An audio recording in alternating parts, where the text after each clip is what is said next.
ke tempat yang lebih tinggi pasca gempa mengguncang wilayah Pulau Flores pada hari ini Selasa 14 Desember 2021. Hal ini dilakukan pasca isu tsunami merebak dan membuat warga Kabupaten Sika panik. Warga Kabupaten Sika pun berhenti melakukan aktivitas dan kota terlihat sepi karena warga yang telah mengungsi ke tempat yang lebih tinggi. Dan informasi lengkapnya dan juga bagaimana keadaan terkini di Sika akan disampaikan oleh rekan Aris Ninu, jurnalis Pos Kupang yang kini sudah tersambung bersama kami di sana. Halo rekan Aris. Halo, selamat sore.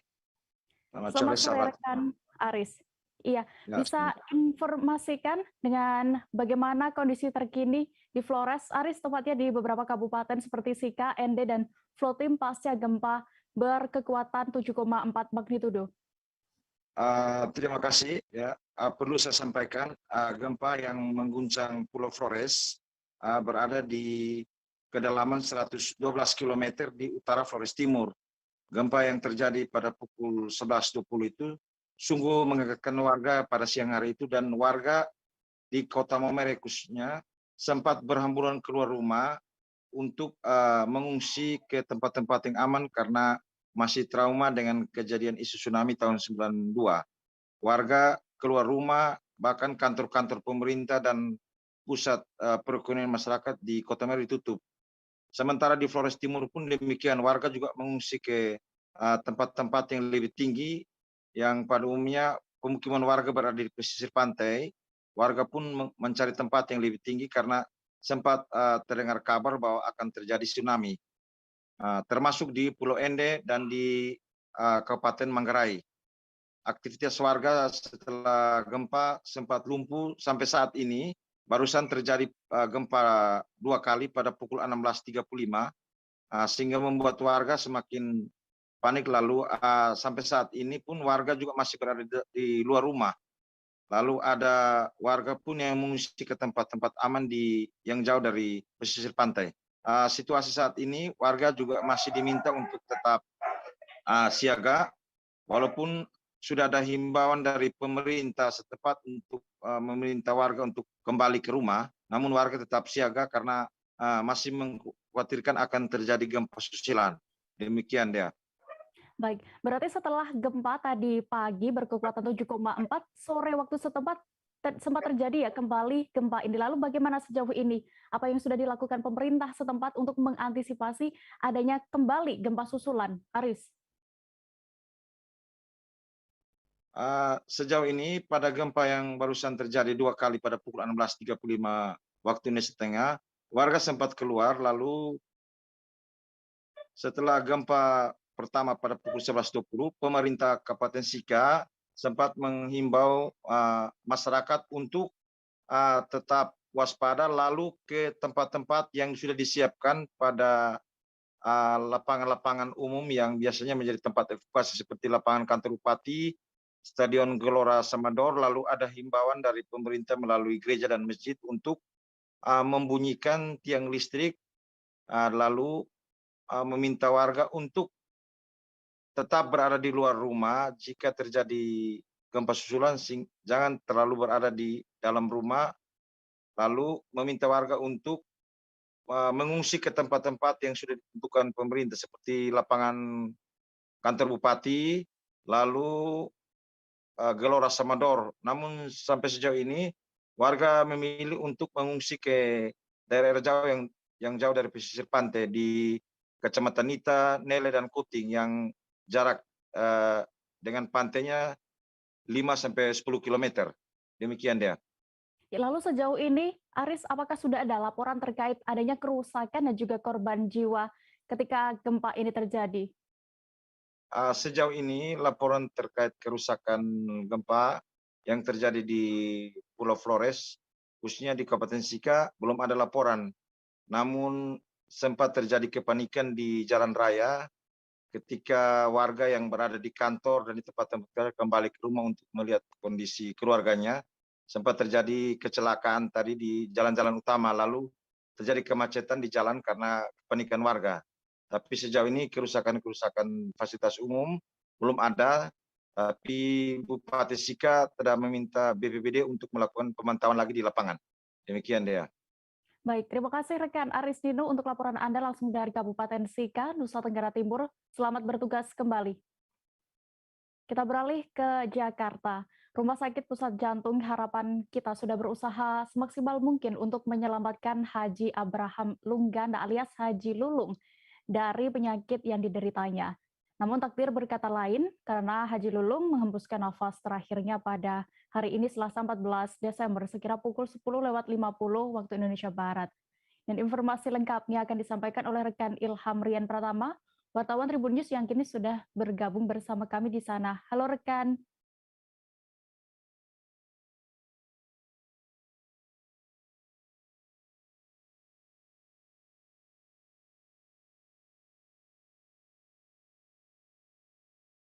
Baik Tribuners, saat ini kami sudah bergabung bersama rekan Satrio, jurnalis dari Tribun Jakarta. Ya, Dan halo rekan Satrio. baik rekan Dea. Ya rekan Satrio, bisa Anda informasikan untuk kembali terkait kapan dan juga di mana tepatnya Haji Lulung meninggal dunia? Ya, baik rekan Dea. Saya ingin informasikan bahwa anggota DPR RI Abraham Lunggana alias Haji Lulung menghembuskan nafas terakhirnya atau meninggal dunia di Rumah Sakit Jantung Harapan Kita di kawasan Palmerah, Jakarta Barat sekitar pukul 10 pada hari ini, Selasa 14 Desember 2021. Ya, rekan Satrio, lalu berdasarkan pantauan Anda di rumah duka, siapa saja yang datang? Ya, memang, tapi sebelumnya saya ingin menjelaskan bahwa memang direktur dari pelayanan perawatan medik, yaitu dari Dr. Diki Fahri, sempat menjelaskan bahwa memang sebelum meninggal Abraham Lunggana atau Haji Lulung ini mengidap kelainan pada jantungnya dan juga memang sempat mengalami perbaikan kondisinya, tetapi juga mengalami penurunan juga gitu, sehingga akhirnya takdir berkata lain dan akhirnya Haji Lulung meninggal dunia. Kemudian untuk suasana di rumah duka di kawasan Sukabumi Utara, Kebon Jeruk, Jakarta Barat, itu memang banyak para pelayat dan masyarakat atau warga sekitar hadir di depan rumah dari Haji Lulung. Mereka sangat terlihat antusias sekali dengan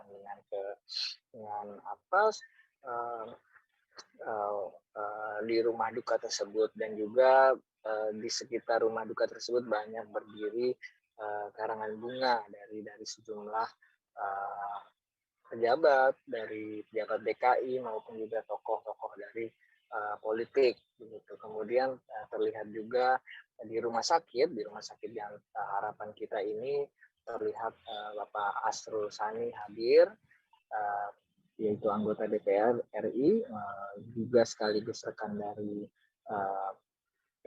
mendiang dari Haji Lulung, turut hadir di sana dan menyampaikan bela sungkawa yang terdalam atas kepergian dari Haji Lulung tersebut.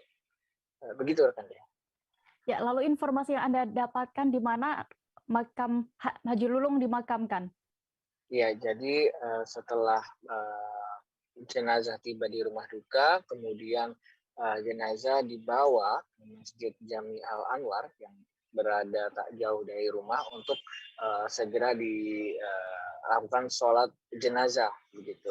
Jadi sebelum menunaikan sholat asar berjamaah, para warga, para pelayat dan para sanak saudara dari mendiang Haji Lulung ini menunaikan sholat jenazah terlebih dahulu.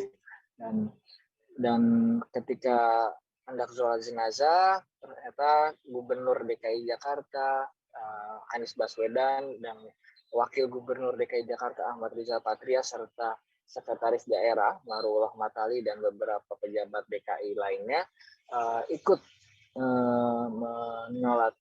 mensolatkan jenazah dari mendiang Haji Lulung.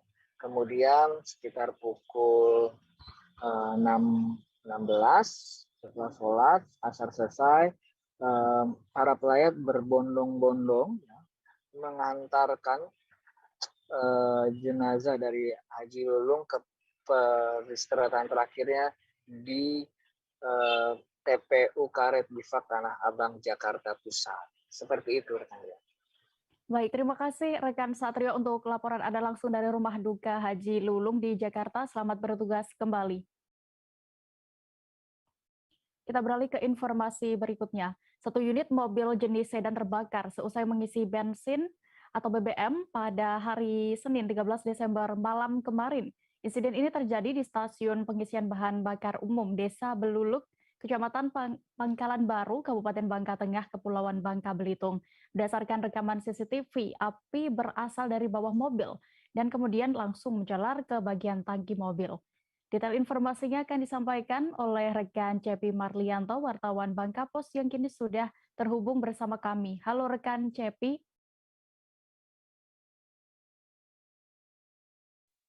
Halo rekan Dea. Rekan Cepi, silakan dengan informasi yang Anda dapatkan bisa terlebih dahulu diceritakan bagaimana kronologi mobil jenis sedan ini bisa terbakar di SPBU. Ya baik, memang tepatnya pada Senin malam kemarin, satu unit mobil jenis sedan terbakar usai melakukan pengisian bahan bakar minyak di stasiun pengisian bahan bakar umum ataupun SPBU yang ada di Desa Beluluk, Kecamatan Pangkalan Baru, Kabupaten Bangka Tengah, Provinsi Kepulauan Bangka Belitung.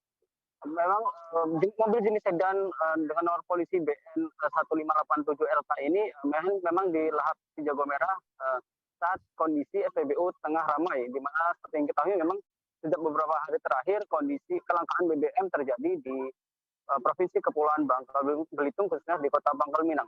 Berdasarkan keterangan dari aparat kepolisian, yakni Kapolsek Pangkalan Baru, AKP Joko Murtono, memang mengatakan api sendiri berasal dari mesin bagian depan, kemudian menjalar ke bagian tangki mobil yang ada di bagian belakang.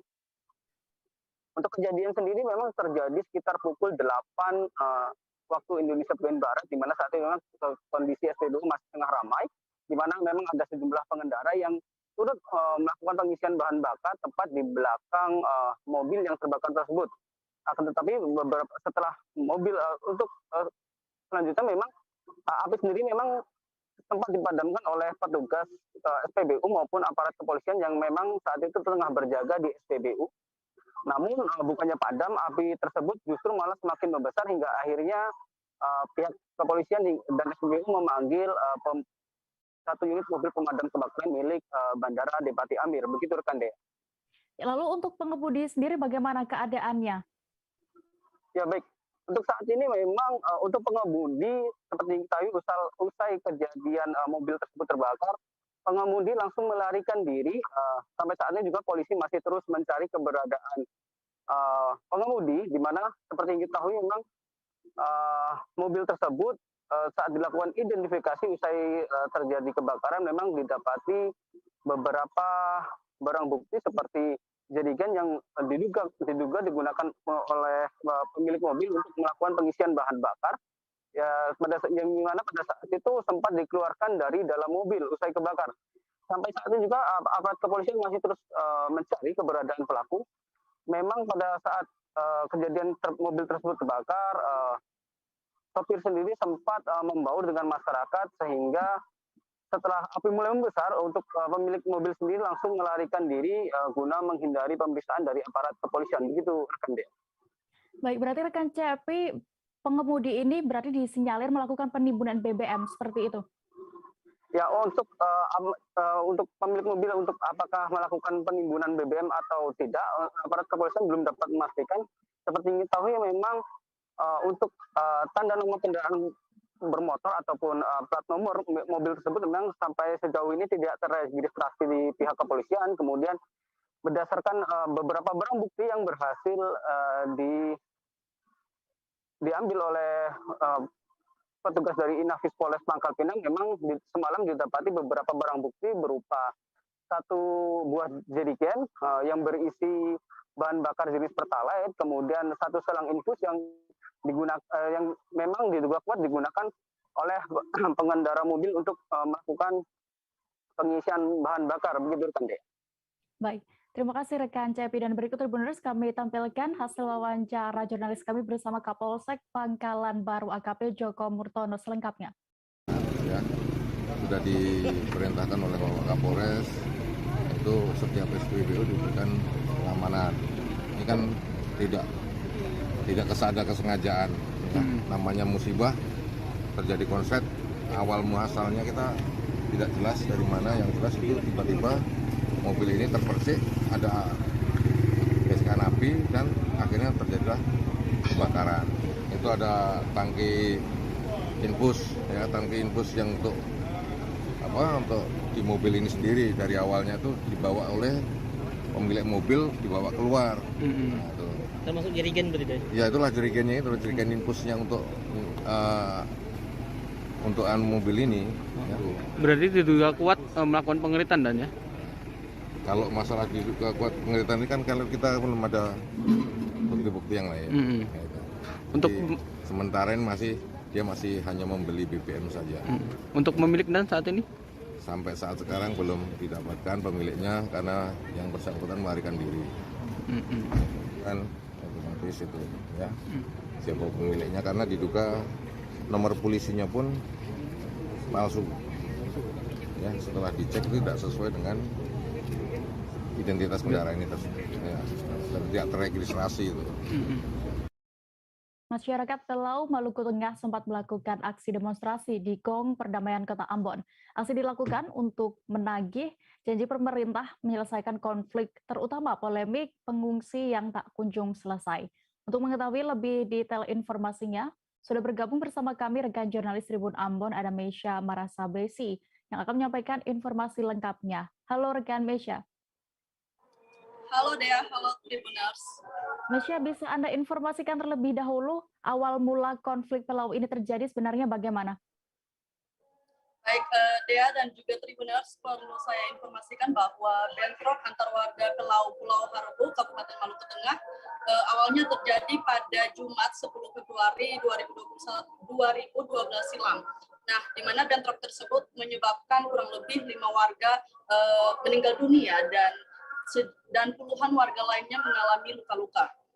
Kondisi tersebut akhirnya memaksa kurang lebih 1.121 jiwa keluar dari desa itu untuk mengungsi. Dea dan juga Tribuners, namun sayangnya selama 1 dekade, para pengungsi tidak mendapat perhatian dari pemerintah dan akhirnya mereka melakukan aksi unjuk rasa di depan kantor DPRD Maluku pada 9 Desember 2021 lalu. Ya, lalu apa saja poin tuntutan para pengungsi Pelau di DPRD Maluku ini dan juga bagaimana respon dari pihak DPRD sendiri? Baik, Dea dan juga Tribuners, perlu saya sampaikan bahwa dari aksi unjuk rasa yang dilakukan oleh para pengungsi Pelau di depan kantor DPRD Provinsi Maluku ini terdapat 5 poin tuntutan. Yang pertama adalah meminta Presiden Republik Indonesia dan Mendagri untuk mengintervensi penyelesaian konflik Pelau. Kedua, mendesak DPRD Maluku memanggil Bupati Maluku Tengah dan Kepala Pemerintahan Negeri Pelau yang juga sebagai Wakil Ketua DPRD Maluku untuk memulangkan pengungsi sesuai dengan Undang-Undang Nomor 24 Tahun 2007 tentang bencana dan Undang-Undang Nomor 7 Tahun 2012 tentang penanganan konflik sosial. Untuk poin tuntutan yang ketiga, mendesak DPRD Maluku, Gubernur Maluku, Pangdam 16 Patimura, Kapolda Maluku, dan Bupati Maluku Tengah untuk mencari solusi dari dua undang-undang yang sudah saya sebutkan tadi. Kemudian poin tuntutan yang keempat adalah menuntut DPRD Maluku untuk harus proaktif dalam menyelesaikan konflik sosial Pelau, juga sebagai mediator dan fasilitator dalam mempertemukan kedua belah pihak sesuai dengan undang-undang yang berlaku. Dan poin tuntutan yang terakhir yaitu menuntut harus ada upaya dan solusi serta langkah konkret dari DPRD dan Gubernur Maluku untuk memulangkan para pengungsi ini ke kampung halaman mereka. Dea dan juga Tribuners, dari 5 poin tuntutan yang sudah saya sampaikan tadi, sehingga DPRD Provinsi Maluku telah menampung aspirasi yang telah mereka sampaikan. Kemudian dari pihak DPRD Maluku sendiri akan mencoba melakukan rapat koordinasi lintas pemerintahan yang dalam arti adalah dengan kabupaten dengan pemerintahan Kabupaten Maluku Tengah. Kemudian para masa aksi atau pengungsi ini memberi waktu kepada pihak DPRD Maluku untuk menyelesaikan proses rapat koordinasi lintas pemerintahan ini hanya sampai dengan awal Januari 2022. Jika tidak, mereka mengancam akan menjadikan kantor DPRD Provinsi Maluku sebagai tempat pengungsian terakhir mereka. Demikian, Dea. Baik, lalu bagaimana dengan warga Pelau yang tinggal di kampung merespon permintaan dari pengungsi Pelau yang ingin kembali pulang ini, Mesya? Baik, untuk respon dari masyarakat Pelau sendiri yang saat ini mendiami kampung halaman mereka, mereka malah menolak kepulangan para pengungsi ini. Sehingga beberapa hari lalu, Senin kemarin, Dea, mereka melakukan aksi unjuk rasa di depan kantor Kecamatan Pulau Harupu, Kabupaten Maluku Tengah, dengan salah satu poin tuntutan mereka yaitu tidak menolak kepulangan para pengungsi Pelau ini. Demikian, Dea. Baik, Tribuners, terkait konflik ini, rekan Mesya sudah mendapatkan keterangan dari beberapa pihak terkait kasus ini. Kami tampilkan selengkapnya untuk Anda. Ini kapasitas sebagai wakil ketua DPRD Pak sudah mendengarkan aspirasi dari masyarakat Pulau. Apa yang bisa dilakukan jadi, Pak waktu ini? Setelah kita mendengarkan aspirasi mereka, tentunya kita harus merespons. Apapun kesulitannya, dan kita harus mencoba. Tentunya di sana itu ada, di kampung itu ada yang tidak terima dengan persyaratan mereka, ada yang terima. Tapi kita harus mencoba supaya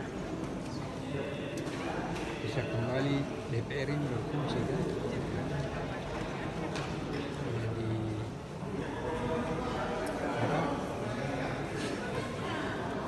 Mereka mengatakan bahwa ada pemerintah daerah itu lalai.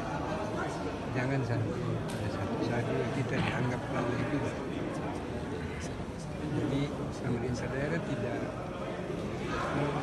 membantu mereka dalam bantuan. Jadi kita di Dewan ini harus punya statement kuat untuk memenuhi keinginan mereka, supaya sama-sama puas kan. Kira itu aja dulu ya. Ya, oke Pak. DPRD melalui pimpinan DPRD, ketua-ketua fraksi, ketua-ketua alat kelengkapan telah menerima aspirasi tersebut. Ya, dalam diskusi panjang tadi, DPRD secara kelembagaan menyepakati untuk segera menindaklanjuti apa yang menjadi tuntutan ataupun aspirasi dari Bapak Ibu adik-adik sekalian. Dan karena itu berikan kesempatan kepada Dewan secara kelembagaan untuk memperjuangkan apa yang menjadi tuntutan Bapak Ibu semua. Tinggal kita yang terakhir.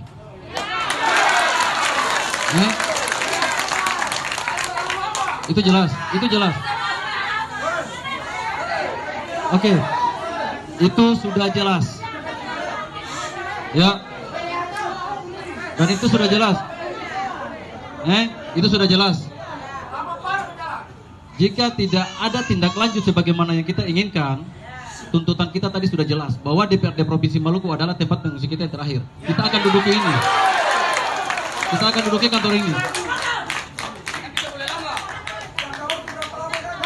Siap. Oke, awalnya terima kasih banyak ya Milo Mi. Selanjutnya kita serahkan ke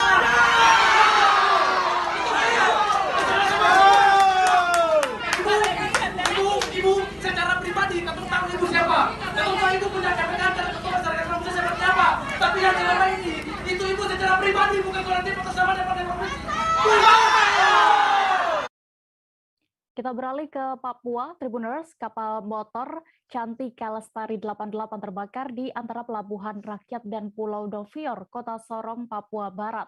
Kondisi api yang semakin besar dan dari dek 3 menjalar ke dek 2 membuat para ABK langsung melompat ke laut. Kabar selengkapnya akan disampaikan wartawan dari Tribun Papua Barat, ada rekan Sahwan Asari yang kini sudah bergabung bersama kami di sana. Halo, selamat sore rekan Sahwan. Halo, selamat sore dan selamat malam waktu Indonesia Timur, Dea dan juga Tribuners. Ya, rekan Sahwan, bisa Anda informasikan berdasarkan pantauan Anda, hal apa sebenarnya yang menjadi pemicu sehingga terjadi kebakaran di KM Cantika Lestari 88 ini? Iya, Dea dan juga Tribuners dimanapun Anda berada, hari ini dapat saya kabarkan dari Kota Sorong, Papua Barat, bahwa sekitar pukul 3 waktu Indonesia Timur, subuh tadi terjadi insiden kebakaran yang menghanguskan dek 3 dan juga dek 2 kapal motor Cantika Lestari 88 itu sendiri. Dugaan sementara api dipicu karena arus pendek listrik yang ada di dek 3 sehingga dek 3 sebelah kanan sehingga mengakibatkan munculnya api di sekitar kamar sebelah kanan dek 3 sehingga terjadilah kebakaran dan merambat ke dek 2 kapal motor tersebut. Begitu dia. Sahwan, sebelum terbakar, kapal ini beroperasi di wilayah mana saja sebelumnya? Iya, berdasarkan wawancara kami dengan pihak KSOP kelas 1 Kota Sorong, mereka menjelaskan bahwa kapal ini memang sebelumnya beroperasi di Ambon dan juga di Kota Sorong sendiri dan selanjutnya melakukan pelayaran di wilayah Jayapura, dan kapal tersebut kembali ke Kota Sorong untuk naik kembali ke dok untuk diperbaiki dan lain-lain begitu. Ya. Ya, Sahwan, apakah sudah ada laporan terkait korban, apakah ada korban jiwa dalam insiden ini dan berapa nilai kerugian akibat kejadian ini? Iya, untuk korban sendiri, korban jiwa memang tidak ada, namun para ABK kapal Cantika Lestari sendiri sekitar 10 orang itu mengalami trauma, dan untuk korban material sendiri dari akibat kebakaran kapal tadi subuh diperkirakan ditaksir senilai 5 miliar rupiah begitu ya. Lalu bagaimana tanggapan dari pemilik kapal terkait insiden ini? Iya, pemilik kapal memang memberikan jawaban bahwa kapal tersebut memang membenarkan mulanya dari dek 3 dan merambat ke dek 2. Sampai saat ini mereka juga belum mendapatkan pernyataan lebih lengkap sebab para ABK juga masih mengalami trauma, dan mereka juga membenarkan bahwa kapal tersebut melakukan pelayaran untuk melayani penumpang di kota Ambon dan juga Kota Sorong serta di Jayapura, dan kembali ke Kota Sorong untuk persiapan naik ke dok begitu. Baik, Ya. terima kasih rekan Sahwan. Berikut Tribuners kami akan tampilkan wawancara rekan jurnalis kami bersama Ronald selaku kasih sertifikasi kapal KSOP kelas 1 Sorong selengkapnya. Kemungkinan penyebab dugaan arus pendek listrik. Ini dugaan sementara. Dugaan sementaranya apa? Dibuat korslet arus pendek. Jadi ini berdasarkan laporan dari kecelakaan kapal dari ABK, ini belum ada penyelidikan lebih menyeluruh. Itu biasanya nanti dari pusat akan turun atau dari KMCP akan turun untuk memeriksa lebih lanjut. Jumlah ABK kapal berapa Pak? Terus posisi kapal saat ini apakah untuk melayani penumpang atau ada kegiatan lain misalnya? Jumlah awak kapal saat ini 10 orang. Terus kapal saat ini dalam kondisi berlabuh untuk persiapan docking karena dia harus docking. Kapal dari mana Pak sebenarnya? Kapal ini operasinya di Jayapura. Dan ke sini persiapan untuk docking. Nah, itu kriteria karena operasinya di Jayapura. Kapasitas penumpangnya? Kapasitas penumpangnya? Penumpang dia dalam keadaan kosong, tidak ada penumpang sama Tidak, untuk mau ketahui jumlah. Untuk GT-nya apa, Pak? Kapal GT dan untuk GT kapal 951 ton. Mana ulang, Pak? 951 ton.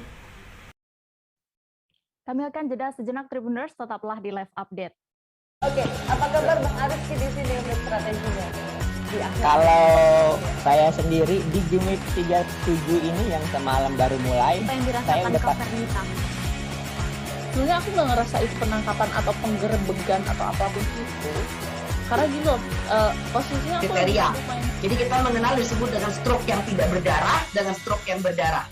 Stroke yang tidak berdarah itu biasanya ditandai dengan adanya penyumbatan. Kalau itu terjadi di sini mungkin pikirnya tidak ke situ kali ya. Tapi kalau di Korea atau di Kamboja itu ada beberapa paper yang saya itu Mas, ya, dulunya tukang koran. Oh gitu ya. Tukang koran. Ya, saya baca itu Pak. Tuh kan pernah baca kan? Ya. Jadi kalau saya jadi pangdam itu udah bersyukur banget. Kak, si anak ini dijadikan sebagai tersangka begitu.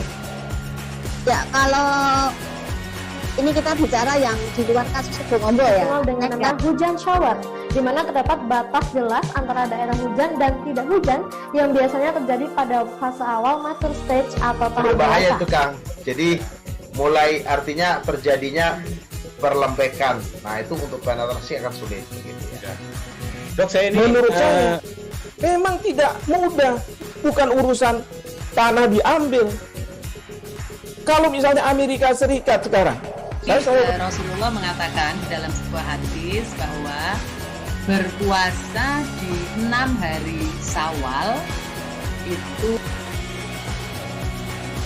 Oke, apa kabar Bang Aris di sini untuk strateginya? Kalau saya sendiri di Jumit 37 ini yang semalam baru mulai, Apa yang saya dirasakan udah Kak Fernita? sebenarnya aku nggak ngerasa itu penangkapan atau penggerebegan atau apapun itu. Karena gini loh, posisinya aku kriteria.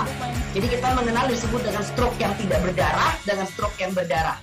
Stroke yang tidak berdarah itu biasanya ditandai dengan adanya penyumbatan. Kalau itu terjadi di sini mungkin pikirnya tidak ke situ kali ya. Tapi kalau di Korea atau di Kamboja itu ada beberapa paper yang saya itu Mas, ya, dulunya tukang koran. Oh gitu ya. Tukang koran. Ya, saya baca itu Pak. Tuh kan pernah baca kan? Ya. Jadi kalau saya jadi pangdam itu udah bersyukur banget. Kak, si anak ini dijadikan sebagai tersangka begitu. Ya, kalau ini kita bicara yang di luar kasus Bongombo ya. Dengan nama hujan shower, di mana terdapat batas jelas antara daerah hujan dan tidak hujan yang biasanya terjadi pada fase awal mature stage atau tahap berbahaya dewasa. itu Kang. Jadi mulai artinya terjadinya perlembekan. Nah itu untuk penetrasi akan sulit. Gitu ya. Dok, saya ini menurut saya memang tidak mudah, bukan urusan tanah diambil. Kalau misalnya Amerika Serikat sekarang, Rasulullah mengatakan dalam sebuah hadis bahwa berpuasa di 6 hari Syawal itu.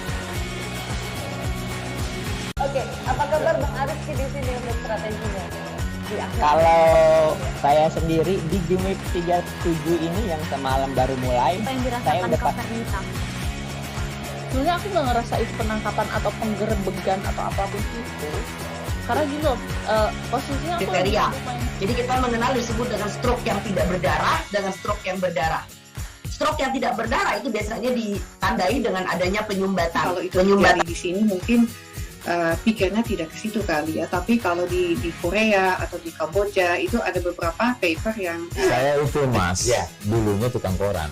Oh gitu ya. Tukang koran. Ya, saya baca itu Pak. Tuh kan pernah baca kan? Ya. Jadi kalau saya jadi pangdam itu udah bersyukur banget. Kak, si anak ini dijadikan sebagai tersangka begitu. Ya, kalau ini kita bicara yang di luar kasus Bongombo ya. Dengan nama hujan shower, di mana terdapat batas jelas antara daerah hujan dan tidak hujan yang biasanya terjadi pada fase awal mature stage atau tahap Berbahaya dewasa. itu Kang. Jadi mulai artinya terjadinya perlembekan. Nah itu untuk penetrasi akan sulit. Gitu ya. Dok, saya ini menurut saya memang tidak mudah, bukan urusan tanah diambil. Kalau misalnya Amerika Serikat sekarang, Rasulullah mengatakan dalam sebuah hadis bahwa berpuasa di 6 hari Syawal itu. Oke, apa juga di akhir? Kalau saya sendiri di Jumip 3. Menyaksikan live update Tribun News, kita menuju ke informasi berikutnya. Seorang mahasiswa berinisial MH ditangkap aparat kepolisian dari Polresta Pekanbaru. Dia dilaporkan lantaran mencabuli anak berusia 6 tahun di dalam sebuah masjid, Kelurahan Kampung Tengah, Kecamatan Sukajadi, Pekanbaru. Aksi bejat pelaku terbongkar seusai korban menceritakan kejadian yang dialami kepada orang tuanya. Selengkapnya akan disampaikan rekan Rizky Armanda, jurnalis Tribun Pekanbaru yang kini sudah bergabung bersama kami di sana. Halo rekan Rizky. Ya, halo Dea. Rekan Rizky, bisa Anda informasikan terlebih dahulu kronologi perbuatan cabul ini hingga pelaku akhirnya diringkus kepolisian? Ya, baik, dapat saya laporkan bahwa peristiwa pencabulan ini sendiri terjadi pada hari Sabtu kemarin di salah satu masjid di Kecamatan Sukajadi, Kota Pekanbaru. Di mana ketika itu awalnya pelaku sedang berada di dalam masjid tersebut, kemudian tiba-tiba korban lewat di pekarangan dan pelaku memanggil korban untuk masuk ke dalam masjid. Sesampainya di dalam masjid, di sanalah pelaku melakukan perbuatan tak pantasnya kepada korban. Diduga memang pelaku sudah sempat menggauli korban dikarenakan berdasarkan hasil visum yang diterima pihak kepolisian dari Polresta Pekanbaru terdapat robekan pada bagian intim dari korban. Selanjutnya pelaku menyuruh korban untuk pulang dan ketika itulah korban menceritakan apa yang dialaminya kepada orang tuanya, lalu orang tuanya melapor kepada ketua RT dan RW setempat. Kemudian pelaku didatangi dan diamankan. Tak berapa lama petugas dari Babin Kamtibmas Polsek Sukajadi yang menerima informasi terkait kejadian tersebut juga langsung mendatangi lokasi dan mengamankan mengamankan pelaku maksud saya dan membawa pelaku ke kantor kepolisian, begitu dia.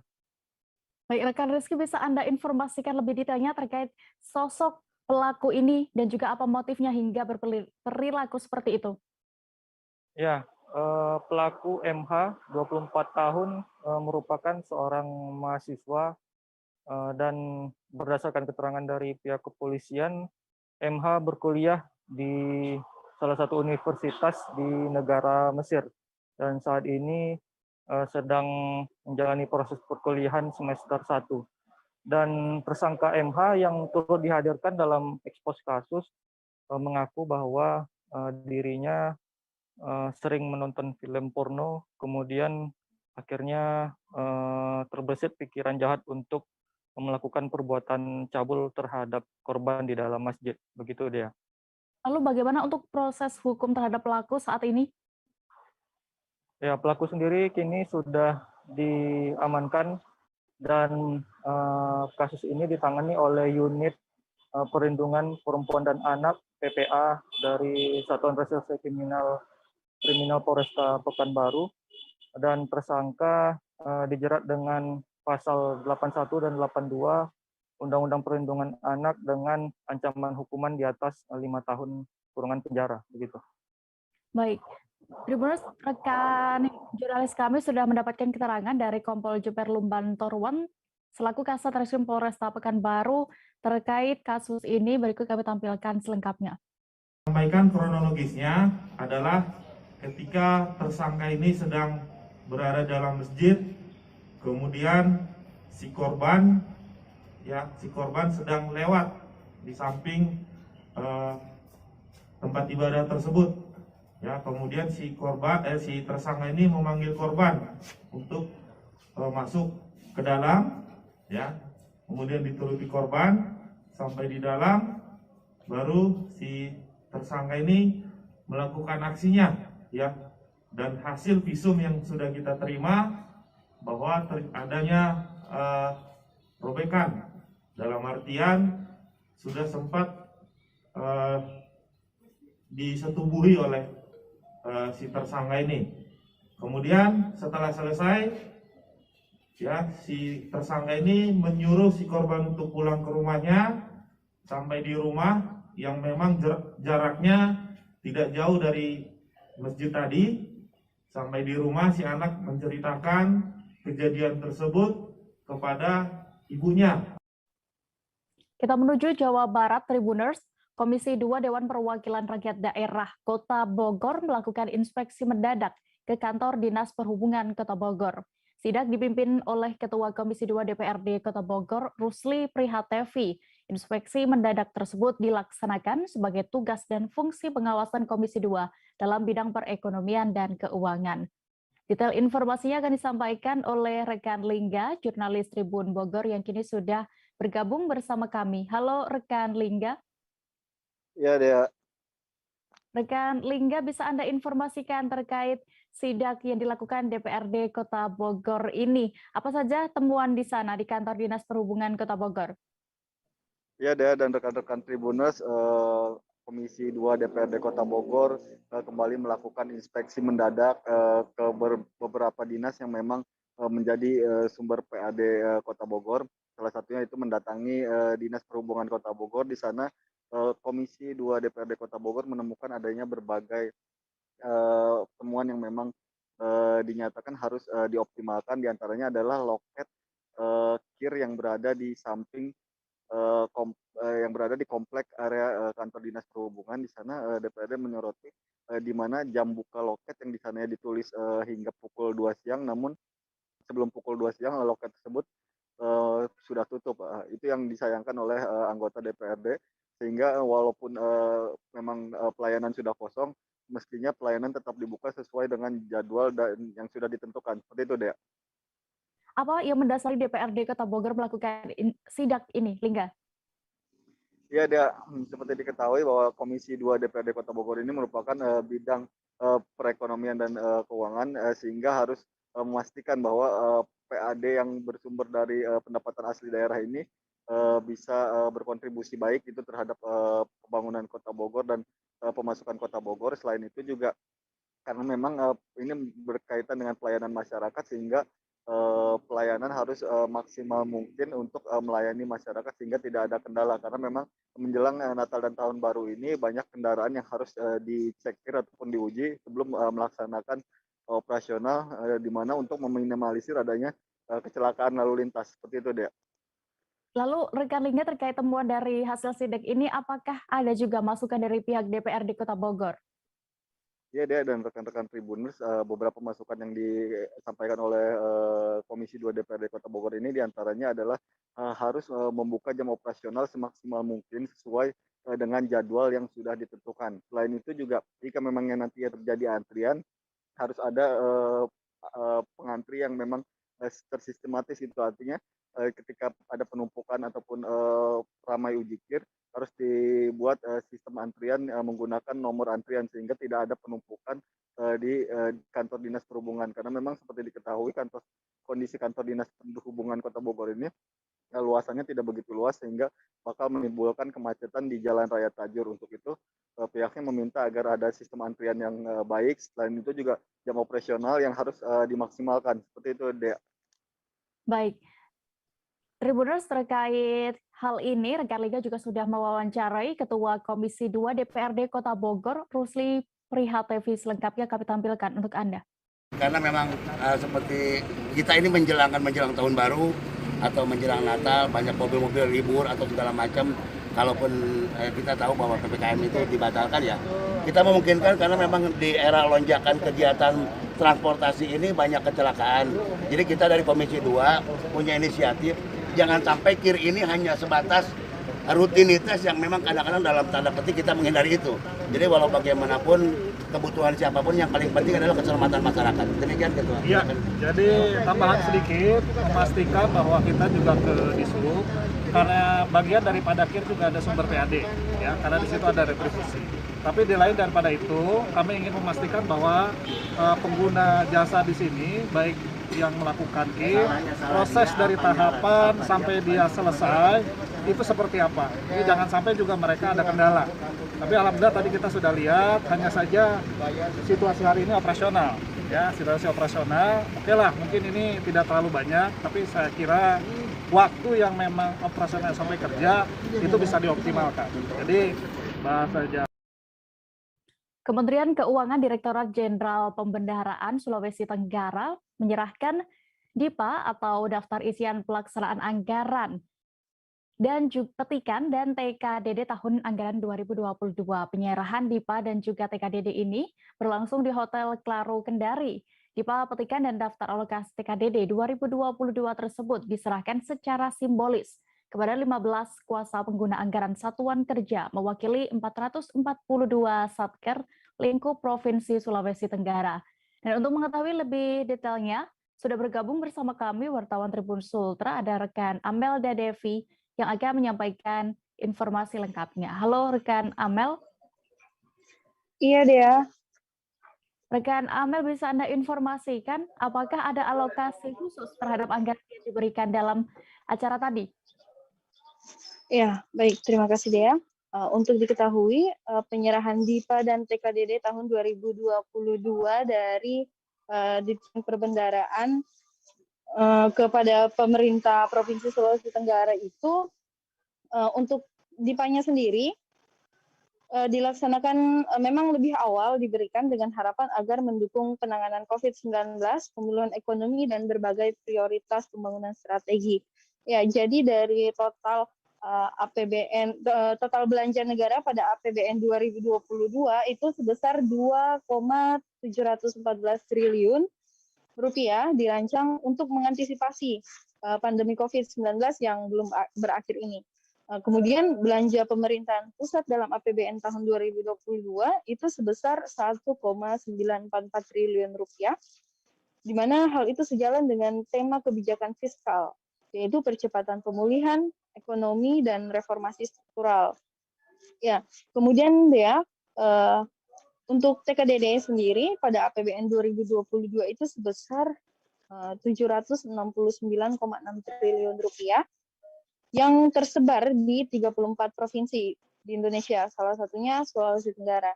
Ya, kemudian kebijakan TKDD ini memang diarahkan untuk penguatan kualitas desentralisasi fiskal. Ya, untuk Sulawesi Tenggara sendiri, dia sebesar 22,212 triliun rupiah. Jadi alokasi tersebut dengan rincian dalam bentuk belanja kementerian lembaga itu sebesar 6,459 triliun rupiah dan TKDD-nya itu sebesar 15,753 triliun rupiah. Ya, seperti yang di awal tadi disampaikan bahwa ada 442 satuan kerja dan disalurkan itu oleh 4 kantor pelayanan perbendaharaan negara KPPN di lingkup Ditjen Perbendaharaan Sultra. Ya, rinciannya itu belanja pegawai itu sebesar 2,482 triliun rupiah, belanja barang itu sebesar 2,448 triliun rupiah, belanja modal sebesar 1,520 triliun rupiah, dan belanja bantuan sosial sebesar 7,420 miliar rupiah. Seperti itu. Ya. Iya, lalu rekan Amel, seperti apa arahan dari Gubernur Sultra terkait alokasi anggaran ini? Iya, jadi Gubernur Sulawesi Tenggara Ali Mazi itu menyampaikan bahwa penyerahan ini sebagaimana yang diarahkan oleh Presiden RI Joko Widodo saat penyerahan DIPA dan TKDD 2022 itu guna pemulihan ekonomi dan reformasi struktural Indonesia. Jadi pemerintah maka harus tetap waspada dan berbagai kondisi yang sewaktu-waktu bisa terjadi selama pandemi ini khususnya. Ya, jadi ada beberapa poin. Yang pertama itu melanjutkan pengendalian COVID-19 dengan tetap memprioritaskan sektor kesehatan. Kemudian yang poin kedua, menjaga keberlanjutan program perlindungan sosial bagi masyarakat yang kurang mampu dan rentan. Yang poin ketiga, peningkatan SDM yang unggul. Keempat, melanjutkan pembangunan infrastruktur dan meningkatkan kemampuan adaptasi teknologi, desentralisasi. Dan Yang terakhir itu penguatan fiskal untuk peningkatan dan pemerataan kesejahteraan. Melanjutkan reformasi penganggaran dengan menerapkan zero-based budgeting agar belanja lebih efisien. Dan untuk APBD 2022 ini akan disalurkan secara merata, seperti itu ya. Ya, untuk harapan dari Gubernur Sultra sendiri bagaimana, Amel?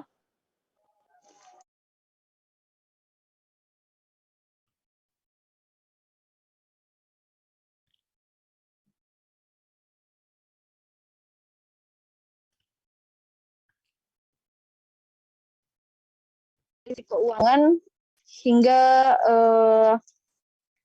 hingga dana-dana tersebut memang benar penyalurannya, dan ia berharap jangan sampai semua pihak jangan hanya puas pada saat pembacaan laporan, tetapi harus mengecek di lapangan, menyesuaikan data yang diperoleh dan di lapangan. Ya, hal itu tentunya memang bertujuan untuk kemaslahatan masyarakat di Sulawesi Tenggara. Seperti itu, ya. Baik, terima kasih rekan Amelda Devi untuk laporan Anda dari Sultra. Selamat bertugas kembali. Kita beralih ke informasi berikutnya. Sesosok jenazah wanita ditemukan bersimbah darah di sebuah hotel kawasan Tanjung Pandan, Kabupaten Belitung. Jenazah itu ditemukan di dalam kamar pada Senin 13 Desember siang kemarin. Wanita itu ditemukan tidak bernyawa pertama kali oleh pengelola hotel. Dan kabar selengkapnya dan juga bagaimana kabar terkininya sudah ada rekan Dede Suhendar, jurnalis dari Pos Belitung yang kini akan menyampaikan informasi lengkapnya. Halo rekan Dede. Ya, halo rekan Dea. Rekan Dede, bagaimana bisa Anda ceritakan terkait kronologis kejadian ditemukannya jenazah wanita itu yang informasinya ada dugaan pembunuhan di sana? Ya, baik Dea. Untuk kronologis penemuan sesosok jenazah wanita ini pertama kali ditemukan oleh Henry, yaitu selaku pengelola Hotel Belitung itu sendiri. Jadi sekitar pukul 12 siang itu Henry berniat untuk meminta kunci mobil yang dirental oleh korban. Namun setelah pintu kamar nomor 8 diketuk, korban tidak ada respon dari dalam. Akhirnya Henry ini sudah tidak bernyawa. Demikian rekan Dea. Lalu bagaimana untuk perkembangan penyelidikan? Ya, baik Dea. Untuk tindak lanjut dari pihak kepolisian, setelah menerima laporan tersebut, langsung melakukan olah TKP, memeriksa keterangan saksi, memeriksa rekaman CCTV di hotel, dan mengevakuasi jenazah ke RSUD. Informasi terakhir, dari rekaman video CCTV terlihat sesosok lelaki yang menggunakan topi terakhir kali berkunjung ke kamar korban. Namun pihak kepolisian masih fokus melakukan penyelidikan untuk mengetahui siapa pelaku pembunuhan korban tersebut. Demikian deh. Ya, lalu informasi dari pihak hotel sendiri, korban sebenarnya sudah menginap sekitar 3 minggu lalu di Hotel Belitung, dan berdasarkan identitas ini berasal dari Kabupaten Bangka Barat, tepatnya di Pulau Bangka, wilayah Provinsi Kepulauan Bangka Belitung. Demikian dia.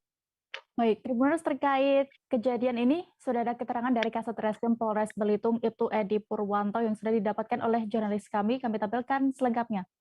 Benar, tim Inafis kita jam 12.30 tadi ada melakukan olah TKP di Belitung karena ada penemuan mayat seorang perempuan, umurnya kurang lebih 28 tahun.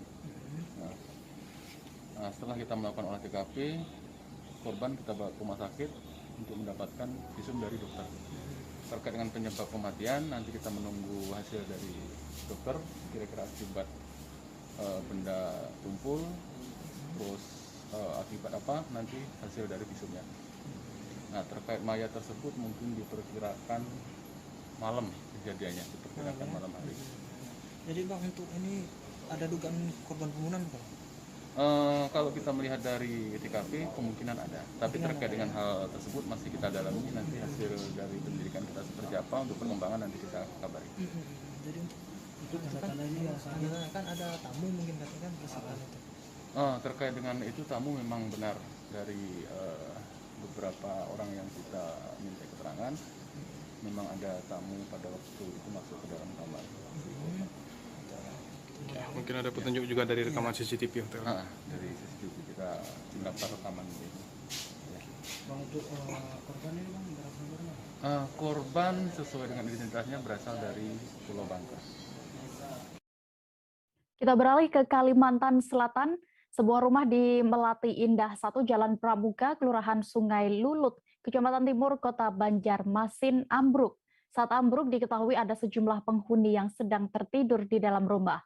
Selengkapnya akan disampaikan wartawan Banjarmasin Pos, ada rekan Rahmadi yang kini sudah terhubung bersama kami di sana. Halo, selamat petang rekan Rahmadi. Selamat petang Dea.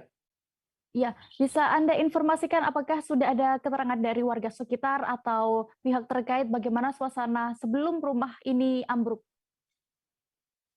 Oke, baik, dapat saya jelaskan. Kejadian itu terjadinya tepat pukul 22.30 Senin malam di kawasan padat penduduk.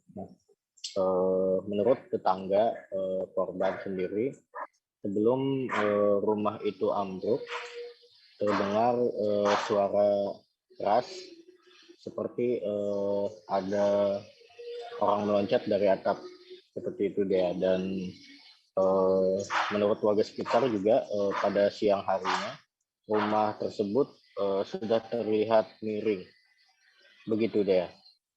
Ya, rekan Rahmadi, tadi sempat saya singgung bahwa ada sejumlah orang yang berada di dalam rumah saat bangunan itu ambruk. Bagaimana, apakah berhasil selamat? Nah, baik, dapat saya jelaskan, rumah itu diketahui milik seorang yang bernama Yadi, yang tinggal bersama istri dan 2 orang anaknya. Nah, saat kejadian, si Yadi ini kebetulan sedang bekerja, sementara istri dan 2 orang anaknya saat itu sedang beristirahat di dalam rumah. Nah, saat kejadian rumah itu ambruk, beruntungnya istrinya Yadi dan 2 orang anaknya tadi sempat diselamatkan oleh warga sekitar. Nah, saat dievakuasi, menurut warga sekitar, kedua anaknya tersebut dan istri Yadi dalam kondisi basah, karena memang rumah itu berdiri di atas lahan basah. Mereka juga terlihat pucat dan kemungkinan shock karena mengalami kejadian tersebut. Begitu deh. Lalu kira-kira apa penyebab ambruknya rumah tersebut? Baik, berdasarkan data dari Badan Penanggulangan Bencana Daerah Kota Banjarmasin, dugaan sementara rumah tersebut ambruk karena pondasi yang ada di bagian belakang rumah itu tidak mampu menahan bagian rumah itu sendiri. Dan ada juga kemungkinan yang diduga pergeseran dari pondasi rumah tersebut. Begitu dia. Baik, Tribuners, terkait kejadian ini, rekan jurnalis kami sudah melakukan wawancara bersama Ajun, selaku tetangga korban rumah ambruk selengkapnya. Maling yang loncat dari situ, kalinya ambruk rumahnya. Sekali keluar, orangnya minta tolong, teriak-teriak. Berapa orang tadi di dalam, Bang? Di dalam ada 3 orang. 3 orang? Iya, sekitar 40 menit lah mungkin. 40 menitan dari sekarang kan? Ini. Itu minta tolong bawa kuciak atau kayak Pak? Kayaknya orangnya tidur. Sekitar 5 menit baru tahu dia ambruk kayak gitu. Jadi sempat ambruk dulu baru bangun kayak gitu. Udah menghubungi pihak BPBD siapa tadi, Bang? Warga sih tadi. Oh, warga sekitar sini lah. Jadi warga yang nolong sempat. Iya, warga sekitar sini semua. Kalau sebelumnya ada kondisi bunyi retak mungkin. ambruk langsung hari ini berarti. Iya. Kalau sebelumnya pernah ada misalnya retak atau apakah di rumah ini dikeluhkan atau apa? Enggak perhatian juga sih. Perhatian. Berarti langsung. Ini yang tinggal sini satu keluarga 4 orang sih. Anak 2, suami istri. Berarti keempatnya 3 orang yang di dalam, suaminya kededa ya? Suaminya kerja sih. Kerja malam. Iya, kerja malam. Tapi tadi selamat, nggak ada luka atau apa kan? Iya, kalau untuk nggak korban? ada luka sih. Oh, cuma shock aja berarti lah? Iya. Anaknya selamat sih. Awalnya nggak seturun ini berarti? Atau langsung turun ke ini? Langsung tahan taknya itu? Langsung aja sih. Oh, langsung. Tapi warga lihat dari pagi tadi si mereng. Oh, mulai dari pagi? Iya. Kalau saya nggak memperhatiin sih. Merengnya emang. Ketua DPRD Kaltara yang dibebas tugaskan, Nur Hayati batal menggugat Ketua Umum PDIP Megawati. Dan apa alasannya? Kami akan informasikan seusai jeda berikut. Tetaplah di live update. Oke, apa kabar Bang Arief di sini untuk strateginya? Kalau saya sendiri di Jumit 37 ini yang semalam baru mulai, saya udah sebenarnya aku nggak ngerasa itu penangkapan atau penggerebegan atau apapun itu. Karena gini loh, posisinya aku kriteria. Jadi kita mengenal disebut dengan stroke yang tidak berdarah dengan stroke yang berdarah. Stroke yang tidak berdarah itu biasanya ditandai dengan adanya penyumbatan. Kalau itu terjadi di sini mungkin pikirnya tidak ke situ kali ya. Tapi kalau di Korea atau di Kamboja itu ada beberapa paper yang saya itu mas, ya dulunya tukang koran. Oh gitu ya. Tukang koran. Ya, saya baca itu Pak. Tuh kan pernah baca kan? Ya. Jadi kalau saya jadi pangdam itu udah bersyukur banget. Si anak ini dijadikan sebagai tersangka begitu. Ya, kalau ini kita bicara yang di luar kasus Sebongombo ya. Dengan nama hujan shower, di mana terdapat batas jelas antara daerah hujan dan tidak hujan yang biasanya terjadi pada fase awal mature stage atau tahap berbahaya itu Kang. Jadi mulai artinya terjadinya perlembekan. Nah itu untuk penetrasi akan sulit. Gitu ya. Dok, saya ini menurut saya memang tidak mudah, bukan urusan tanah diambil. Kalau misalnya Amerika Serikat sekarang, Rasulullah mengatakan dalam sebuah hadis bahwa berpuasa di 6 hari Syawal itu. Oke, apa kabar Bang Arief di sini untuk strateginya? Kalau saya sendiri di Jumit 37 ini yang semalam baru mulai, saya udah pasti. Sebenarnya aku nggak ngerasa itu penangkapan atau penggerebegan atau apapun itu. Karena gini loh, posisinya aku kriteria. Jadi kita mengenal disebut dengan stroke yang tidak berdarah dengan stroke yang berdarah. Stroke yang tidak berdarah itu biasanya ditandai dengan adanya penyumbatan. Kalau itu terjadi di sini mungkin pikirnya tidak ke situ kali ya. Tapi kalau di Korea atau di Kamboja itu ada beberapa paper yang saya itu mas, ya dulunya tukang koran. Oh gitu ya. Tukang koran. Ya, saya baca itu Pak. Tuh kan pernah baca kan? Ya. Jadi kalau saya jadi pangdam itu udah bersyukur banget. Si anak ini dijadikan sebagai tersangka begitu. Ya, kalau ini kita bicara yang di luar kasus Sebongombo ya. Dengan nama hujan shower, di mana terdapat batas jelas antara daerah hujan dan tidak hujan yang biasanya terjadi pada fase awal mature stage atau tahap berbahaya itu Kang. Jadi mulai artinya terjadinya perlembekan. Nah itu untuk penetrasi akan sulit. Gitu ya. Dok, saya ini menurut saya memang tidak mudah, bukan urusan tanah diambil. Kalau misalnya Amerika Serikat sekarang, Rasulullah mengatakan dalam sebuah hadis bahwa berpuasa di 6 hari Syawal itu. Oke, apa kabar Bang Arief di sini untuk strateginya? Kalau saya sendiri di Jumit 37 ini yang semalam baru mulai, saya udah pasti. Sebenarnya aku nggak ngerasa itu penangkapan atau penggerebegan atau apapun itu. Karena gini loh, posisinya aku kriteria. Jadi kita mengenal disebut dengan stroke yang tidak berdarah dengan stroke yang berdarah. Stroke yang tidak berdarah itu biasanya ditandai dengan adanya penyumbatan. Kalau itu terjadi di sini mungkin pikirnya tidak ke situ kali ya. Tapi kalau di Korea atau di Kamboja itu ada beberapa paper yang saya itu mas, ya dulunya tukang koran. Oh gitu ya. Tukang koran. Ya, saya baca itu Pak. Tuh kan pernah baca kan? Ya. Jadi kalau saya jadi pangdam itu udah bersyukur banget. Si anak ini dijadikan sebagai tersangka begitu. Ya, kalau ini kita bicara yang di luar kasus Sebongombo ya. Dengan nama hujan shower, di mana terdapat batas jelas antara daerah hujan dan tidak hujan yang biasanya terjadi pada fase awal mature stage atau tahap berbahaya dewasa. itu Kang. Jadi mulai artinya terjadinya perlembekan. Nah itu untuk penetrasi akan sulit. Gitu ya. Dok, saya ini menurut saya memang tidak mudah, bukan urusan tanah diambil.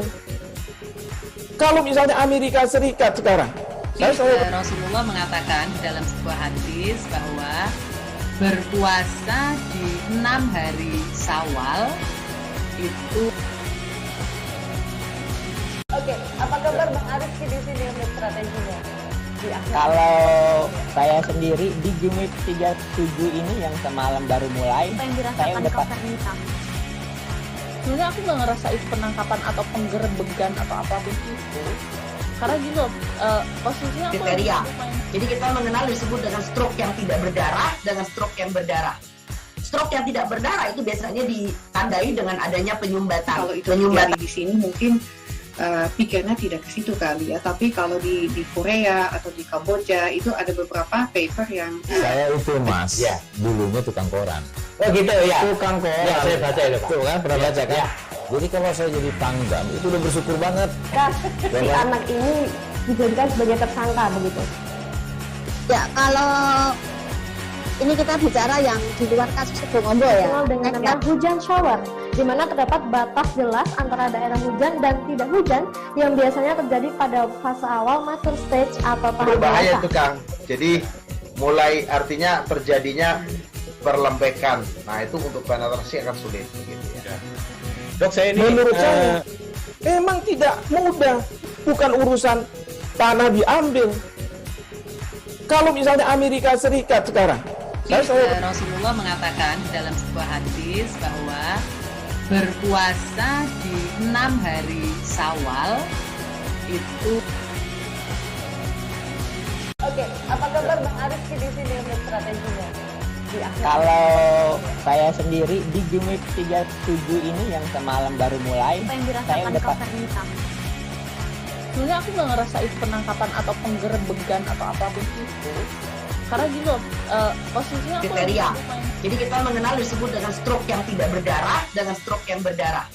Stroke yang tidak berdarah itu biasanya ditandai dengan adanya penyumbatan. Kalau itu terjadi di sini mungkin pikirnya tidak ke situ kali ya, tapi kalau di Korea atau di Kamboja itu ada beberapa paper yang saya itu Mas, ya, dulunya tukang koran. Oh gitu ya. Tukang koran. Ya, saya baca itu Pak. Tuh kan, pernah baca kan? Ya. Jadi kalau saya jadi pangdam itu udah bersyukur banget. Si anak ini dijadikan sebagai tersangka begitu. Ya, kalau ini kita bicara yang di luar kasus Sebongombo ya. Dikenal dengan nama hujan shower, di mana terdapat batas jelas antara daerah hujan dan tidak hujan yang biasanya terjadi pada fase awal mature stage atau tahap berbahaya dewasa. itu Kang. Jadi mulai artinya terjadinya perlembekan. Nah itu untuk penetrasi akan sulit. Gitu ya. Dok, saya ini menurut saya memang tidak mudah, bukan urusan tanah diambil.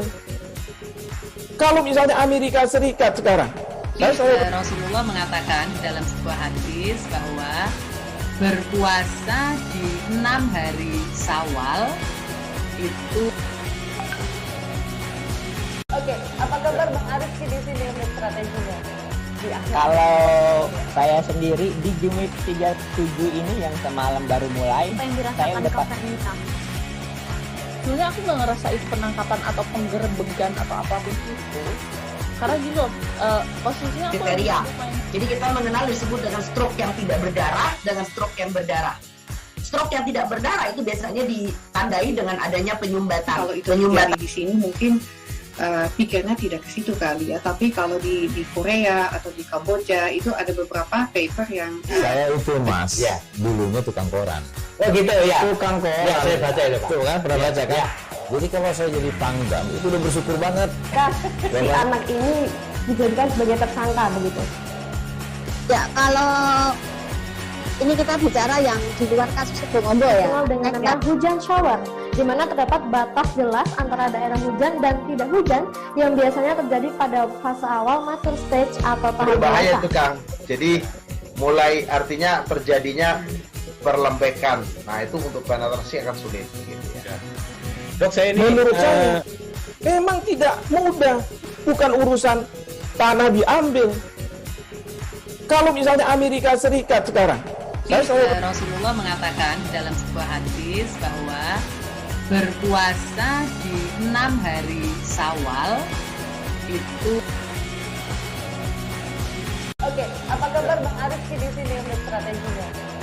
Kalau saya sendiri di Jumip 37 ini yang semalam baru mulai, Apa yang saya dirasakan udah Kak Fernita? Sebenarnya aku nggak ngerasain penangkapan atau penggerebegan atau apapun itu, karena gini loh, posisinya aku Kriteria. Jadi kita mengenal disebut dengan stroke yang tidak berdarah dengan stroke yang berdarah. Stroke yang tidak berdarah itu biasanya ditandai dengan adanya penyumbatan. Kalau itu terjadi di sini mungkin pikirnya tidak ke situ kali ya, tapi kalau di Korea atau di Kamboja itu ada beberapa paper yang Saya itu mas, dulunya tukang koran. Oh gitu ya. Tukang koran. Ya, saya baca itu Pak. Tuh kan pernah baca kan? Ya. Jadi kalau saya jadi pangdam itu udah bersyukur banget. Kak, si anak ini dijadikan sebagai tersangka begitu. Ya, kalau ini kita bicara yang di luar kasus Sebongombo ya. Dikenal dengan nama hujan shower, di mana terdapat batas jelas antara daerah hujan dan tidak hujan yang biasanya terjadi pada fase awal mature stage atau tahap Berbahaya dewasa. itu Kang. Jadi mulai artinya terjadinya perlembekan. Nah itu untuk penetrasi akan sulit. Gitu ya. Dok, saya ini menurut saya memang tidak mudah, bukan urusan tanah diambil. Kalau misalnya Amerika Serikat sekarang, Rasulullah mengatakan dalam sebuah hadis bahwa berpuasa di 6 hari Syawal itu. Oke, apa kabar Bang Arifki di sini untuk strateginya? Kalau saya sendiri di Jumip 37 ini yang semalam baru mulai, Apa yang saya dirasakan udah Kak Fernita? sebenarnya aku nggak ngerasain penangkapan atau penggerebegan atau apapun itu, karena gini loh, posisinya aku Kriteria. Jadi kita mengenal disebut dengan stroke yang tidak berdarah dengan stroke yang berdarah. Stroke yang tidak berdarah itu biasanya ditandai dengan adanya penyumbatan. kalau itu terjadi di sini mungkin pikirnya tidak ke situ kali ya, tapi kalau di Korea atau di Kamboja itu ada beberapa paper yang Saya itu mas, dulunya tukang koran. Oh gitu ya. Tukang koran. Ya, saya baca itu Pak. Tuh kan pernah baca kan? Ya. Jadi kalau saya jadi pangdam itu udah bersyukur banget. Kak, si anak ini dijadikan sebagai tersangka begitu. Ya, kalau ini kita bicara yang di luar kasus Sebongombo ya. Dikenal dengan nama hujan shower, di mana terdapat batas jelas antara daerah hujan dan tidak hujan yang biasanya terjadi pada fase awal mature stage atau tahap Berbahaya dewasa. itu Kang. Jadi mulai artinya terjadinya perlembekan. Nah itu untuk penetrasi akan sulit. Gitu ya. Dok, saya ini menurut saya memang tidak mudah, bukan urusan tanah diambil. Kalau misalnya Amerika Serikat sekarang, Rasulullah mengatakan dalam sebuah hadis bahwa berpuasa di 6 hari Syawal. Terima kasih Anda masih menyaksikan live update Tribun News. Kita menuju informasi berikutnya. Ratusan ton ikan jenis nila dan emas di Keramba Jaring, Apung, Danau Maninjau, Kecamatan Tanjung Raya, Kabupaten Agam, Sumatera Barat mati mendadak. Pihak terkait mengatakan kematian ratusan ton ikan itu tersebar di 4 nagari. Dan informasi selengkapnya akan disampaikan rekan Wahyu Bahar, jurnalis Tribun Padang yang kini sudah tersambung bersama kami di sana. Halo, selamat petang rekan Wahyu. Halo Dea. Iya, bisa Anda jelaskan sejak kapan ikan di Keramba Jaring Apung di Danau Maninjau, Kabupaten Agam ini mengalami kematian massal? Lokasinya di mana saja bisa Anda informasikan lebih detailnya? Baik, Tribuners, informasikan bahwasanya telah terjadi kematian massal ikan Keramba Jaring Apung di sekitaran Danau Maninjau, tepatnya di Kecamatan Tanjung Raya, yang terjadi sejak tanggal 8 Desember hingga 12 Desember. Nah, kematian massal ikan KJA tersebut terjadi di 4 nagari, yakni di Tanjung Sandi, di Koto Malintang, Koto Kacia, serta nagari Koto Gadang. Gitu ya. Ya, berapa total ikan KJA yang mati mendadak tersebut? Jadi informasi yang kami terima dari pihak Dinas Perikanan dan Ketahanan Pangan Kabupaten Agam, secara jumlah totalnya ada sekitar 362 ton ikan KJA yang mati mendadak. Di antaranya di Nagari Tanjung Sani ada 50 ton, sekira 50 ton. Di Nagari Koto Malintang sekira 8 ton. Dan di Nagari Koto Kacia sekitar 300 ton. Dan terakhir di Nagari Koto Gadang 10 ton. Gitu dia. Untuk perkiraan total kerugian karena kematian massal ikan KJA tersebut bagaimana? Rekan Wahyu, dan juga apa sebenarnya penyebab kematian massal ikan ini, apakah sudah diketahui? Baik, berdasarkan keterangan dari penyuluh perikanan Tanjung Raya Agam, Asrul mengatakan bahwasanya diperkirakan kerugian material dari kematian ratusan ton ikan KJA ini ialah 7,04 miliar. Sedangkan penyebabnya ialah akibat dari cuaca buruk, hujan, dan cuaca tak menentu sejak awal Desember tahun 2021 ini. Yang dijelaskan oleh Asrul ialah bahwasanya sisa pakan ikan ataupun sedimen yang ada di bawah danau terangkat naik karena cuaca yang tak menentu, sehingga kematian ikan terjadi. Adanya upwelling dari dasar danau karena cuaca tersebut. Begitu dia.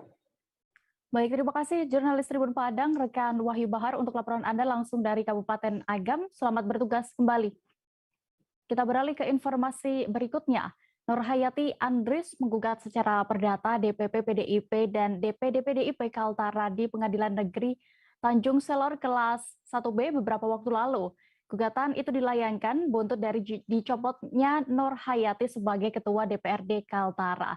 Namun kini kuasa hukumnya mengkonfirmasi bahwa telah mencabut gugatan perdata tersebut. Dan informasi detailnya akan disampaikan oleh wartawan Tribun Kaltara, ada rekan Maulana Ilhami Faudi yang kini sudah bergabung bersama kami. Halo rekan Faudi.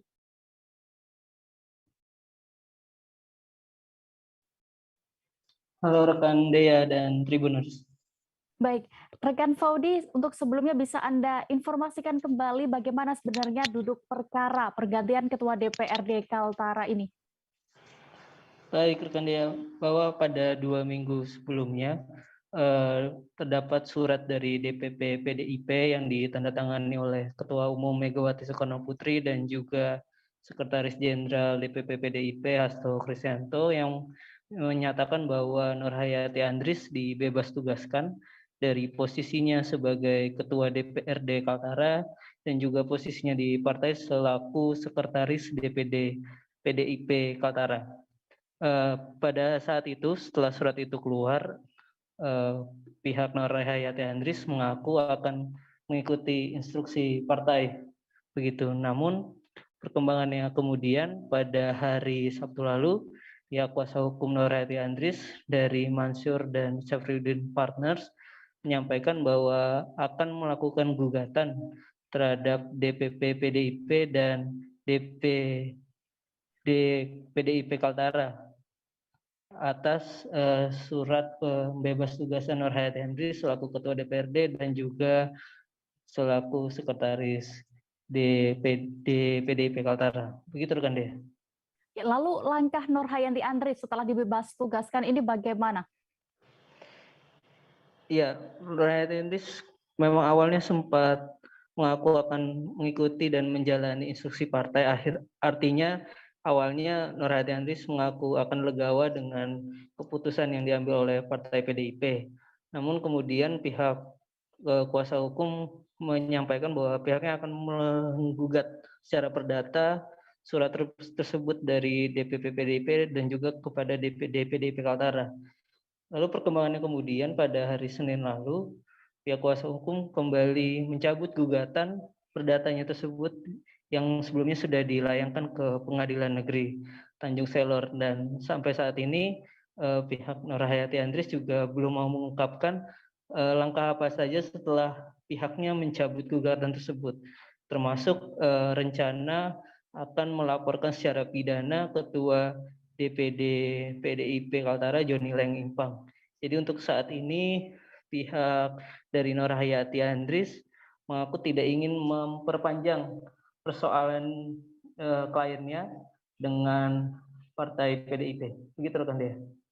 Ya, lalu terkait masih hal ini bagaimana di sisi lain proses pergantian unsur pimpinan di DPRD di sana?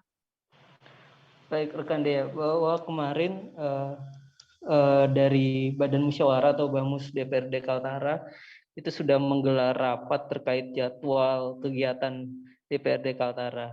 Dan salah satu agenda rapatnya adalah membahas mengenai rapat pengusulan pemberhentian dan pengangkatan Ketua DPRD Kaltara pada hari Rabu esok. Artinya proses pergantian Ketua DPRD Kaltara terus berjalan begitu di DPRD, sekalipun dari pihak internal partai sendiri masih banyak langkah yang diambil baik oleh Nur Hayati Andries maupun oleh DPD PDIP Kaltara.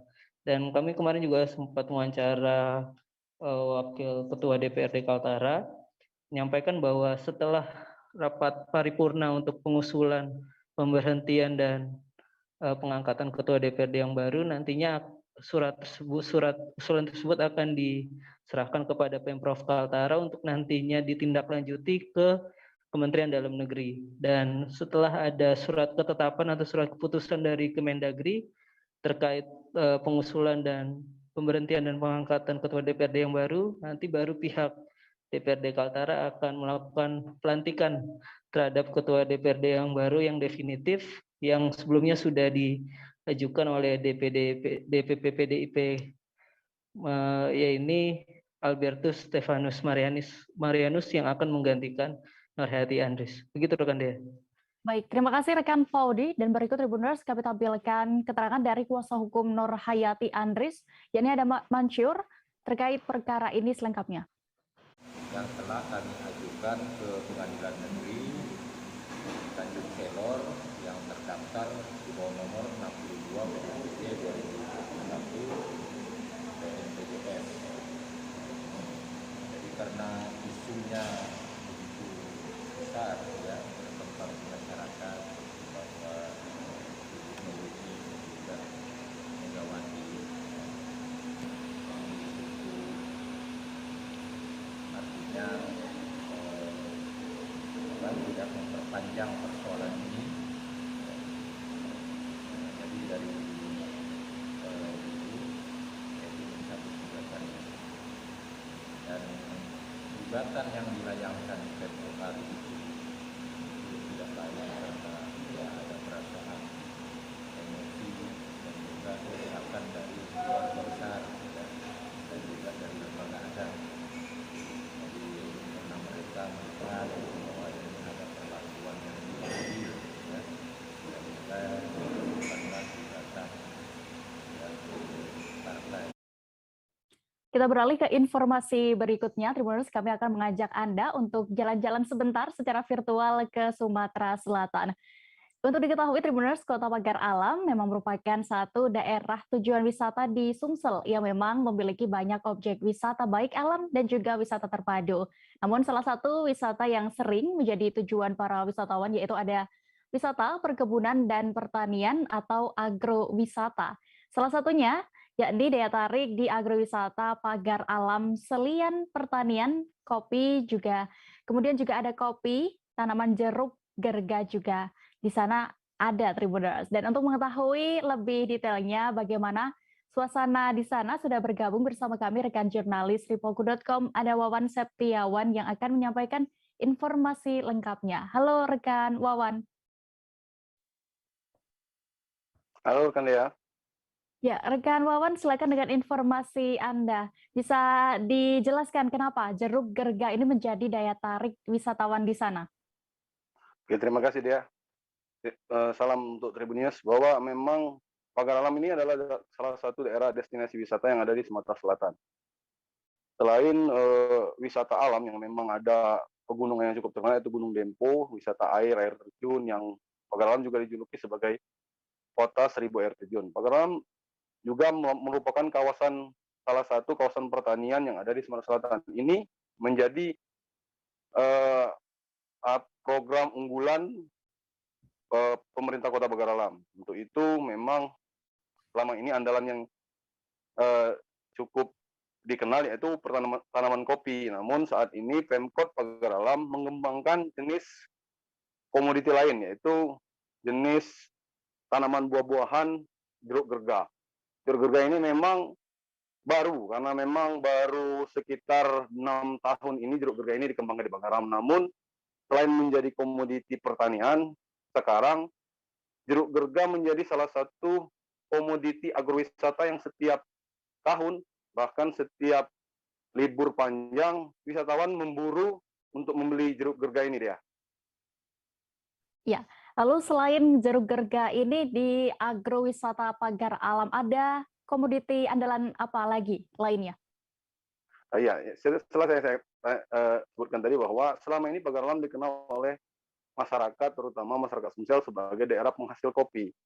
Di sini terkenal kopi Arabica dengan berbagai jenis. Namun karena memang kopi ini sudah banyak daerah yang mengembangkan, bahkan ada beberapa daerah tetangga yang sudah terlebih dahulu memberi brand, bahkan sudah cukup terkenal.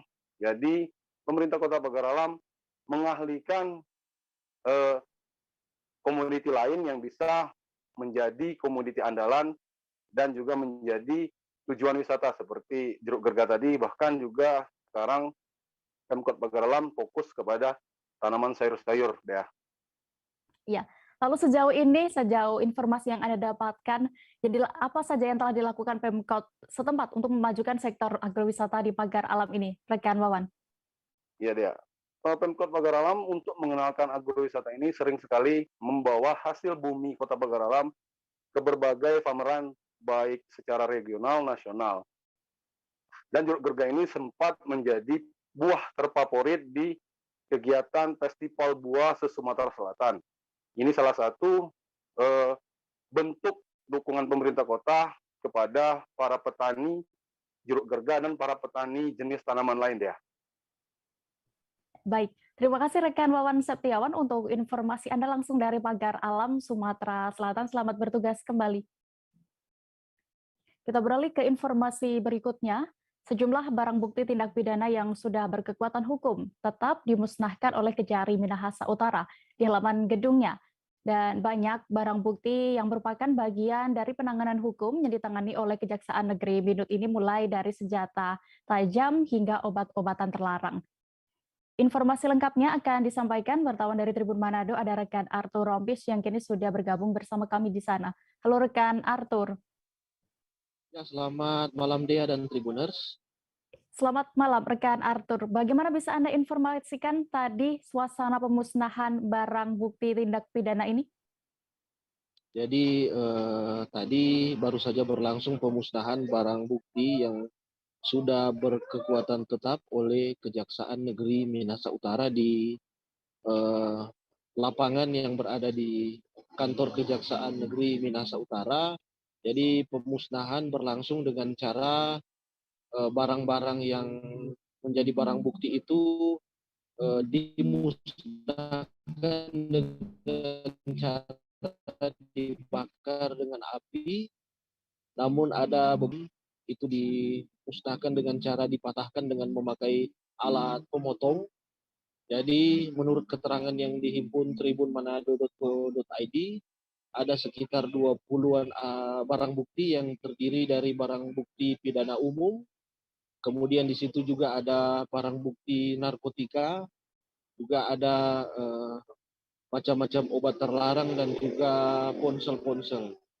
Dan dari barang-barang bukti tersebut yang paling menarik adalah barang bukti pisau lipat yang digunakan seorang anak untuk membunuh orang tuanya. Jadi peristiwa itu terjadi beberapa bulan lalu di sini, Kabupaten Minahasa Utara, dan alat bukti berupa pisau tersebut digunakan dengan cara dimusnahkan dengan cara dipotong dengan menggunakan alat pemotong. Demikian dia.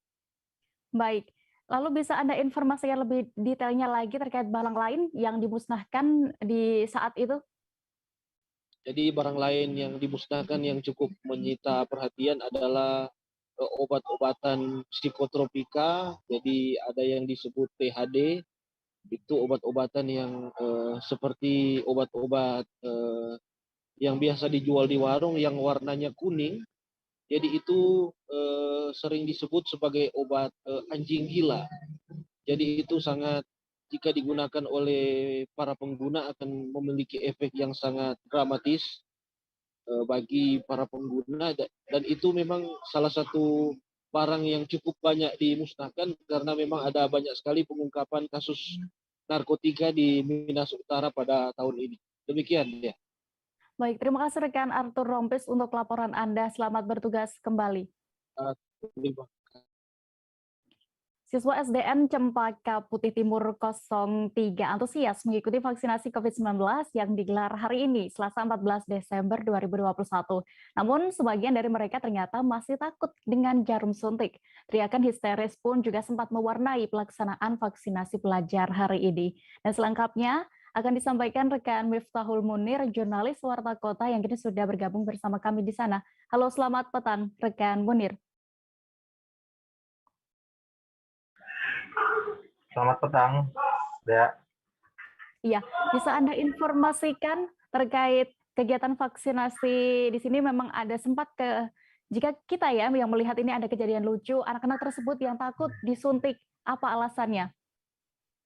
Baik, memang tadi dari ratusan anak yang mengikuti vaksinasi COVID-19, kami menemukan satu anak bernama Naufal Banu yang sempat berteriak histeris dari dalam ruangan penyuntikan atau ruang kelas yang dijadikan tempat penyuntikan. Kemudian ketika dilihat ternyata Banu ini sedang atau Naufal ini sedang menangis histeris karena ketakutan melihat temannya yang disuntik, sehingga ia menolak untuk dilakukan suntik vaksinasi COVID-19. Begitu rekan Dea. Lalu bagaimana tim vaksinasi menangani anak tersebut takut dan akhirnya berhasil melakukan vaksinasi? Baik, untuk tim vaksinasi ini sempat melakukan bujuk kepada Naufal, berulang kali diingatkan dan dinasihati bahwa vaksinasi COVID-19 ini demi kebaikan Naufal dan juga agar bisa ikut sekolah secara tatap muka, tidak lagi sekolah secara online dan bertemu dengan teman-temannya.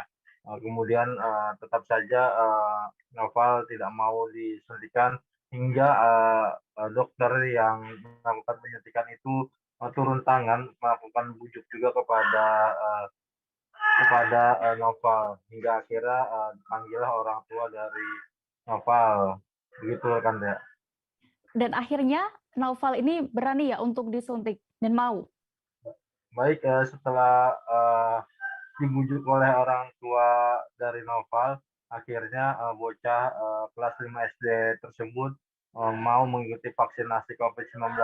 Meski begitu, meski sudah ada orang tuanya, namun Naufal sempat juga berdamai dulu sedikit, yaitu melakukan penolakan untuk divaksin. Kemudian orang tua dan Naufal dibawa ke ruang UKS untuk diberikan nasihat lagi agar Naufal mau disuntik. Akhirnya Naufal pada akhirnya memberanikan diri untuk disuntik vaksinasi COVID-19. Begitu rekan Dea. Baik, Tribuners, rekan Munir juga sudah sempat melakukan wawancara bersama Naufal, siswa kelas 5 SDN Cempaka Putih Timur 03. Berikut kami tampilkan selengkapnya. Dianterin sekolah enggak tadi? Udah tahu hari ini ada vaksin? Udah tahu. Terus Naufal ada rasa takut ya? Tadi sempat nangis. Kenapa nangis? Takut sama jarum suntik apa takut sama dokternya? Sama jarum suntik. Ada Naufal kelas berapa? Kelas 5. Takut jadi suntik? Takut. Tribuners, informasi tadi sekaligus menutup perjumpaan kita dalam live update petang ini, dan lantaran masih di tengah pandemi, kami kembali mengingatkan Anda untuk terus menerapkan protokol kesehatan dimanapun berada walaupun Anda sudah vaksin. Dan juga jangan lupa untuk harus vaksin Tribuners yang belum, dan juga untuk menyaksikan live update Tribun News esok hari di seluruh kanal YouTube Tribun Network. Saya Diamita, mewakili kru yang bertugas pamit. Terima kasih dan sampai jumpa. Jangan lupa like, subscribe, dan share ya.